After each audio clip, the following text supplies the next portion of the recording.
उत्तर प्रदेश की 10 सीटों पर उपचुनाव होना है। वहीं अलीगढ़ की खैर विधानसभा पर उपचुनाव होना है।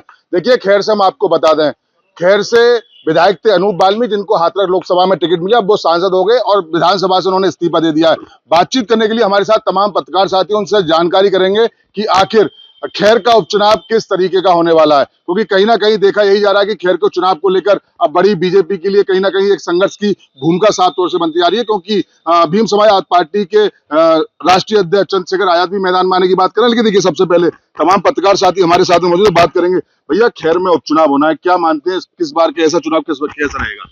देखिए, खैर का जो उपचुनाव है, हमेशा याद रखिए, ज्यादातर जितना है 90 से 95% उपचुनाव जो है सत्ताधारी दल का ही होता है।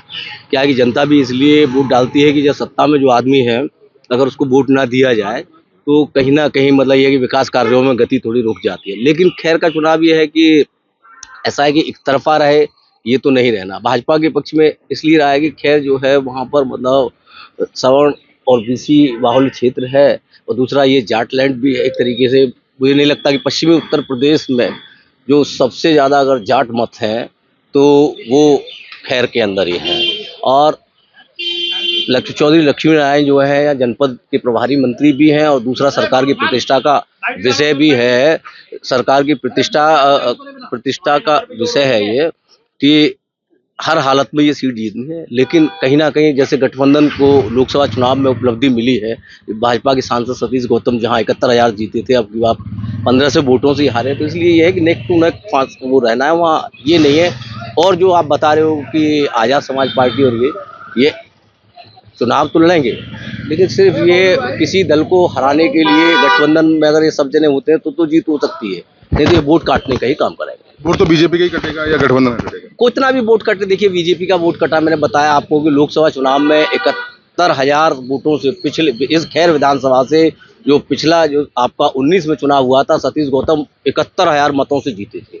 और अब जो पराजित हुए हैं इतना वोट उसके बाद भी, तो 15 से वोटों से पराजित हुए हैं। तो निश्चित है कि नेक टू नेक मामला है। और दूसरा ये है कि चौधरी लक्ष्मी नारायण का भी प्रतिष्ठा का विषय है, वो जनपद के प्रभारी मंत्री हैं।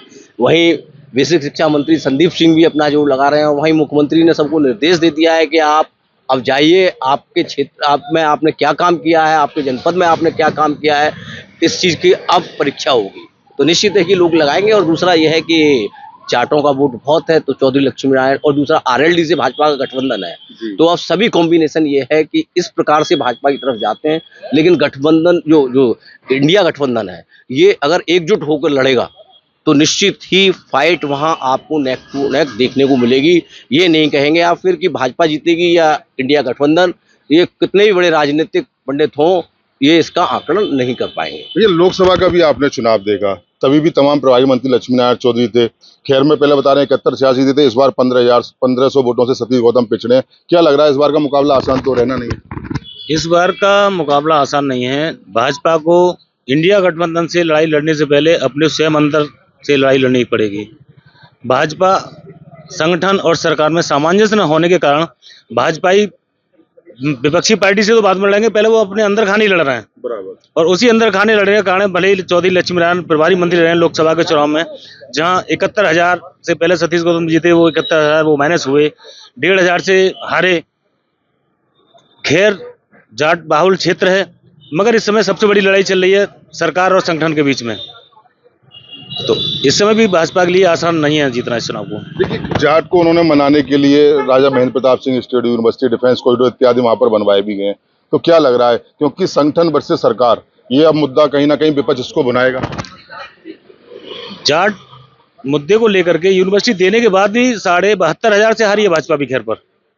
71,000 पिछला, 1,500 से 72,500 से भाजपा हार चुकी है, और वो हारी है आपसी फूट में।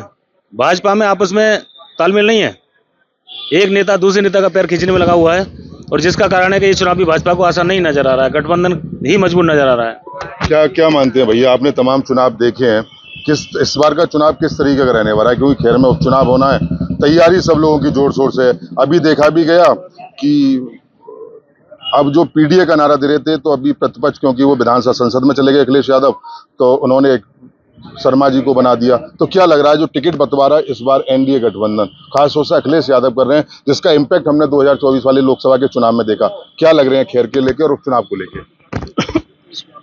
कोई बात नहीं। देखिए, प्रदेश भर में सपा और इंडिया गठबंधन की जो लहर है लोकसभा चुनाव में थी, वो आज भी बनी हुई है अभी। और उसमें एक महत्वपूर्ण बात ये और हो गई है कि भाजपा का जो संगठन है और जो सरकार है, वो आपस में सामंजस्य नहीं बना पा रही है। तो इस नाते राह मुश्किल ही नज़र आ रही है। अभी माता प्रसाद पांडे जो पुराने स्पीकर रहे हैं विधानसभा के, उनको लीडर ऑफ अपोजिशन विधानसभा में बनाया है माननीय अखिलेश जी ने। तो उससे भी एक वोटों का ध्रुवीकरण सवर्णों में भी होगा, ये लगता है, ऐसा प्रतीत हो रहा है। जाट लैंड बोला जाता है, ब्राह्मण भी में अच्छी तादाद में, क्या लग रहा है कि जाट लैंड का रुख इस बार क्या रहने वाला है? जाट वोट पिछले चुनाव में भी दो जगह बटे थे, भाजपा और इंडिया गठबंधन के साथ, क्योंकि जाट प्रत्याशी था।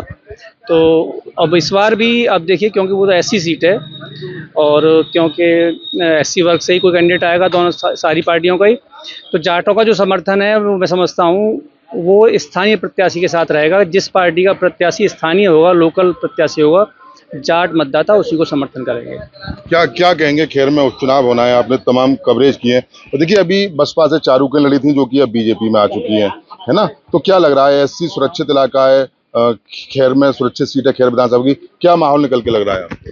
देखिए, माहौल इस बार बहुत ही ज़्यादा पसोपेश वाली कंडीशन में है, क्योंकि एक तरफ तो भारतीय जनता पार्टी मजबूत दावेदारी कर रही है, तो दूसरी तरफ इंडिया गठबंधन भी अपनी मजबूत दावेदारी कर रहा है। क्योंकि इंडिया गठबंधन का जो प्रत्याशी लोकसभा में लड़ा था चौधरी विजेंद्र सिंह, उन्होंने वहाँ बहुत अच्छा प्रदर्शन किया और 1500 वोटों से भारतीय जनता पार्टी के जो प्रत्याशी थे उन्हें पराजित किया था वहाँ उस विधानसभा में। तो कहीं ना कहीं इससे साफ जाहिर होता है कि कहीं ना कहीं वहाँ जो मजबूत कंडीशन में अभी तक हाल फिलहाल में इंडिया गठबंधन है, लेकिन जब उपचुनाव होगा तब की कंडीशन दूसरी होगी। लेकिन बड़ा सवाल ये लगता है कि जिस तरीके से उत्तर प्रदेश में पूरे में इंडिया गठबंधन का एक प्रदर्शन बेहतरीन देखने को मिला है, उसी को दृष्टिगत रखते हुए अलीगढ़ की जो खैर विधानसभा में उपचुनाव होने जा रहा है उसको भी दृष्टिगत रखा जा रहा है। और उत्तर प्रदेश के मुख्यमंत्री योगी आदित्यनाथ हों या फिर पूर्व मुख्यमंत्री अखिलेश यादव हों या फिर चंद्रशेखर आजाद जो आजाद समाज पार्टी के राष्ट्रीय अध्यक्ष और नगीना से सांसद चुने गए, वो भी पूरी दमदारी से चुनाव को लड़ने की बात कह रहे हैं। इधर मायावती भी अपने चुनाव को लड़ने की बात कह रही है। तो चुनाव तो सीधे सीधे दो पार्टियों के बीच होगा, भारतीय जनता पार्टी और इंडिया गठबंधन। क्यों? लेकिन कहीं ना कहीं ये रहेगा ना कि आजाद समाज पार्टी उसने एक नया ट्विस्ट डाल दिया है उस चुनाव में दावेदारी करके। तो क्या लग रहा है, ये वोट आखिर किसका बिगड़ेगा? देखो, ये वोट तो एक दूसरे का बिगाड़ेंगे, आजाद समाज पार्टी हो या फिर बहुजन समाज पार्टी हो, ये दोनों एक दूसरे के वोट काटेंगे, तीसरे किसी के वोट नहीं काट पाएंगे। बात रही दोनों पार्टियों की, तो दोनों पार्टियों को इसका लाभ मिलेगा जब दोनों ही जो दलित वोटर है वो असमंजसी कंडीशन में होगा कि आजाद समाज पार्टी भी लड़ रही है या बहुजन समाज पार्टी भी लड़ रही है। तो हो सकता है कि वो वोटर, दलित जो वोटर है, वो कोई समाजवादी पार्टी में शिफ्ट हो जाए। दलित को सीट भी मिल गई। हाँ, क्यों? दलित सीट है, और अगर दलित वोट अगर सपा के साथ चला गया तो सपा का प्रत्याशी जीत जाएगा, और भाजपा के साथ चला गया तो भाजपा का प्रत्याशी जीत जाएगा। वहाँ जो निर्णायक भूमिका होगी वो दलित समाज की होगी, बहुजन समाज की होगी। बहुजन समाज और दलित समाज जिसको मतदान अपनी तरफ से कर देगा उसकी जीत सुनिश्चित हो जाएगी। लेकिन हार जीत का मार्जिन इस बार कम रहने वाला है। बहुत कम रहेगा। फाइट बहुत टक्कर की है, बहुत कांटे की है। तो इस बार जो इलेक्शन होगा वो बहुत पसोपेश वाला है। कोई 10 मतलब ये नहीं है कि 50,000, 70,000, 80,000 वोट जीत हार बहुत कम आंकड़ा होगा और बहुत नॉमिनल वोटों से हार जीत होगा। अच्छा, एक चीज और जानना चाह रहा हूँ, इस बार अखिलेश यादव ने टिकट बंटवारे में लेके सारे समीकरणों को फेल कर दिया, क्योंकि कहीं ना कहीं एनडीए की 60 सीट हम लोग लोकसभा में मान के चल रहे थे, तमाम देखा था। लेकिन जिस तरह से अखिलेश यादव ने जो निर्णायक भूमिका का वोट होता है, सीट टिकट उसी को दिया है। तो क्या लग रहा है इस बार खैर से जो प्रत्याशी इंडिया गठबंधन उतारेगी वो एक अपने आप में चौंकाने वाला होगा? देखिए, इस बार अखिलेश ने जो अपने कैंडिडेट को टिकट दिया था, काफी टिकटों का बदलाव भी किया, लेकिन समीकरण बहुत सटीक थे। उन्होंने देखा कि भारतीय जनता पार्टी ने अगर यहाँ कोई ठाकुर समाज का कैंडिडेट उठा रहा है और वहाँ अगर संख्या दलितों की ज़्यादा है, मुस्लिमों की ज़्यादा है या फिर अदर कम्युनिटी की संख्या ज़्यादा है, तो उन्होंने उसको देख के और बहुत ही गुणा भाग के साथ वहाँ अपने उम्मीदवार की घोषणा की। और उसी का जो बेनिफिट है कि उत्तर प्रदेश में 37 सीटें, एकमात्र समाजवादी पार्टी जो कभी मुलायम सिंह यादव के पीरियड में 36 जीती थी, लेकिन अखिलेश यादव ने उनका रिकॉर्ड तोड़ दिया और 37 सीटें जीत गए। और भारतीय जनता पार्टी जो 68 सीटें जीता करती थी वो 33 पे आ गई। तो इस टिकट बंटवारे का बहुत बड़ा लाभ समाजवादी पार्टी को मिला है। और अगर उन्होंने इस बार भी टिकट बड़ा सोच समझ के बहुत मंथन के बाद दी तो शायद हो सकता है कि इस बार के उपचुनाव में भी समाजवादी पार्टी का अच्छा प्रदर्शन हो रहा है। पांडे जी को विधानसभा का प्रतिपक्ष नेता बना दिया, तमाम सोच रहे थे कि चाचा शिवपाल सिंह बनेंगे या पीडीए का जो नारा लेके वो आते पीडीए को। तो क्या लग रहा है कहीं ना कहीं ये ब्राह्मण वोट का ध्रुवीकरण हो जाएगा, क्योंकि ब्राह्मण वोट अब निर्णायक भूमिका में खैर में भी है, और कहीं ना कहीं देखा भी था कि सतीश गौतम के पर्सनल विरोध में भी ब्राह्मण था खैर विधानसभा का। देखिए इस बार जो अखिलेश यादव है ना, बहुत अच्छी भूमिका में काम कर रहे हैं।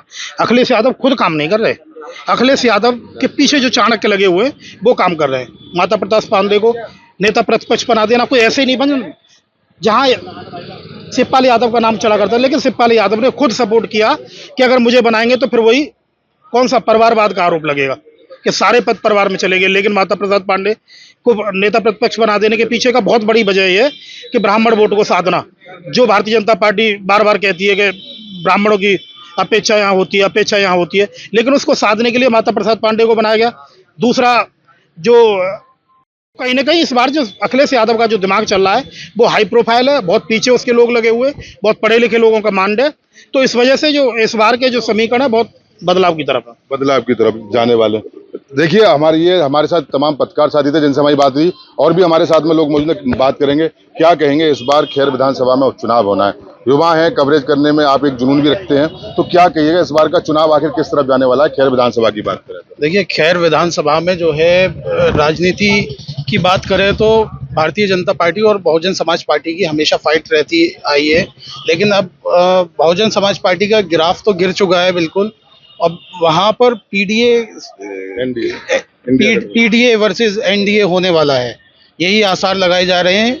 और आप देखिए कि जिस तरह से समाजवादी पार्टी में लगातार जो रुझान आ रहे हैं, जिस तरह से टीमें बनाई जा रही हैं और नेता प्रतिपक्ष भी एक अलग समाज से दिया गया है, तो उसका भी उन्हें खैर विधानसभा से फायदा मिलेगा।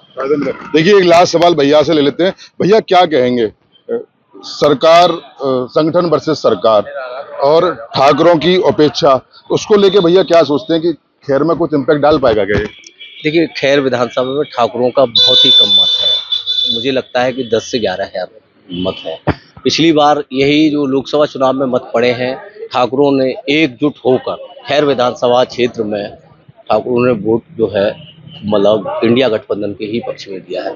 लेकिन मैंने जो बताया आपको कि खैर में जैसे कि दलित की वोट बहुत कम है और वह है, वहाँ जहाँ जाटों का ध्रुवीकरण रहेगा भाजपा के पक्ष में तो भाजपा जीतेगी, और जाटों का अगर पूर्ण रूप से ध्रुवीकरण अगर इंडिया गठबंधन की तरफ जाता है तो फिर इंडिया गठबंधन के चांस बनते हैं। अंदरूनी कलह भैया एक बात देखने को नहीं मिल रही, संगठन वर्सेस सरकार लगातार चल रहा है, केशव प्रसाद सीएम की उसमें मीटिंग में नहीं जा रहे, तो क्या इसका कोई इम्पैक्ट पड़ पाएगा क्या चुनाव? देखिए मैंने खैर विधानसभा में मैंने बताया कि बहुत कम 10,000 ठाकुर है। चलो अगर ऐसा भी कोई बात है तो इससे कोई वो नहीं है। वहाँ भूपेंद्र चौधरी प्रदेश अध्यक्ष है, बताइए वो जाट समाज से हैं। कहीं ना कहीं इस बात को लेकर ये भूपेंद्र चौधरी की भी प्रतिष्ठा का सवाल है, जो रस्साकसी चली है और अब 2 दिन पहले विराम लगा है कि उत्तर प्रदेश में सीएम बदले नहीं जाएंगे, तो कहीं ना कहीं प्रदेश अध्यक्ष की प्रतिष्ठा का भी सवाल है कि ये सीट जीती जाए। क्योंकि मैंने आपको बताया कि पश्चिमी उत्तर प्रदेश में इस अलीगढ़ की खैर विधानसभा क्षेत्र से ज़्यादा जाटों का कहीं मत नहीं है, जाट मतदाता सबसे ज़्यादा खैर विधानसभा क्षेत्र में है। तो ये समझ लीजिए कि चौधरी लक्ष्मी नारायण की भी प्रतिष्ठा है वहाँ, वहीं आपकी चौधरी मतलब इनके प्रदेश अध्यक्ष की भी मतलब वही प्रतिष्ठा लगी हुई है, वही मुख्यमंत्री की है, वही भाजपा की है। तो क्या लग रहा है, मार्जिन जीत का कहीं भिड़ने वाला लग रहा है? कहीं भी अभी तो नहीं देखने को लग रहा है। अगर वास्तविकता में देखिए, अब जैसे कांग्रेस और सपा का गठबंधन हुआ था, कांग्रेस का फायदा सपा गठबंधन ने उठाया है, क्या कि मुस्लिम वोट निश्चित ही इधर उधर बिखराव होता नहीं जीत पाते। तो बात यह है कि या तो मैंने पहले ही कह दिया कि एकजुट होकर सब लड़े, और वहाँ आरएलडी जैसे आरएलडी है और फिर वहाँ जाट मत है। और देखिए जनता क्या है कि मुद्दे, अपने जो मुद्दे हैं ना, मतदान के टाइम पर भूल जाती है और वो जातिगत वोट डालने लगती है। वही उसके आंकड़े को देखकर कह रहा हूँ, मैं कोई ये नहीं हूँ कि कोई मैं इसका मतलब पहले से भविष्यवाणी कर दूं, लेकिन जो आज की स्थिति है वह स्थिति यही है। बहुत बहुत देखिए हमारे साथ में तमाम पत्रकार साथी जिन्होंने बेबाक तरीके से लेकर खैर विधानसभा को लेकर अपनी राय रखी। कई साथियों का मानना है कि कहीं ना कहीं जो सत्ता में रहते हैं उनके लिए उपचुनाव जीतना आसान होता है, लेकिन जिस तरीके से 2024 के चुनाव में लोकसभा में अखिलेश यादव ने सीट को लेकर वितरित किया था, उसको लेकर कहीं ना कहीं अब उत्तर प्रदेश में एक इंडिया गठबंधन एक अहम भूमिका है। साथ में ये भी मानना है कि पूरा विपक्ष अगर एकजुट होकर चुनाव लड़ता है तो कहीं ना कहीं बीजेपी के लिए मुश्किलें खड़ी हो जाएंगी। अब सबसे बड़ी बात यह है कि आज़ाद समाज पार्टी के राष्ट्रीय अध्यक्ष चंद्रशेखर आज़ाद, जो कि नगीना के सांसद हैं, उन्होंने भी खैर विधानसभा से चुनाव लड़ने की घोषणा कर दी है। अब हर प्रत्याशी यानी कि जो टीम है वो अपनी पूरी तरह से उपचुनाव में लगी हुई है, लेकिन देखना यही है कि ताज किसके सर बना। देखिए, खैर से हम आपको बताते हैं, जाट बाहुल इलाका खैर को हो जाता है। ब्राह्मण समाज जो है वो भी अपने आप में अहम भूमिका रखता है। वहीं थोड़े बहुत ठाकुर वोट हैं और दलित समाज के भी वोट हैं, तो कहीं ना कहीं पूरा मिला जुला इलाका आता है खैर विधानसभा का। 4,03,898 खैर विधानसभा में टोटल वोटर हैं। ये लोग अपनी वोट की चोट करेंगे, लेकिन ताज किसके सर बनेगा ये तो आने वाला वक्त बताएगा। लेकिन कहीं ना कहीं ये अब राहें जो बीजेपी के लिए, क्योंकि जिस तरीके से देखा गया कि अलीगढ़ के अंदर 7 विधानसभा सीटों पर बीजेपी का कब्जा रहा है। अब खैर की सीट खाली पड़ी हुई है। हालांकि अनूप वाल्मीकि लगातार 2 बार के विधायक हैं, राजस्व राज्य मंत्री भी रहे हैं, अब लेकिन वर्तमान में वो सांसद हैं हाथरस लोकसभा के। इसके चलते उन्होंने खैर विधानसभा से इस्तीफा दे दिया, जिसको लेकर वो सीट अब रिक्त पड़ी है। यानी कि उत्तर प्रदेश की 10 सीटों में चुनाव होना है, उसमें 1 सीट अलीगढ़ की भी। अब देखना यही होगा कि आखिर जनता किसको अपना जनप्रतिनिधि चुनती है, आने वाला वक्त बताएगा। लेकिन ये तमाम जो पत्रकार साथी हैं, इनका कहना यही था कि इस बार बीजेपी के लिए राहें आसान नहीं होंगी। मैं सूर्य के साथ मोहित गुप्ता, TV9 अलीगढ़।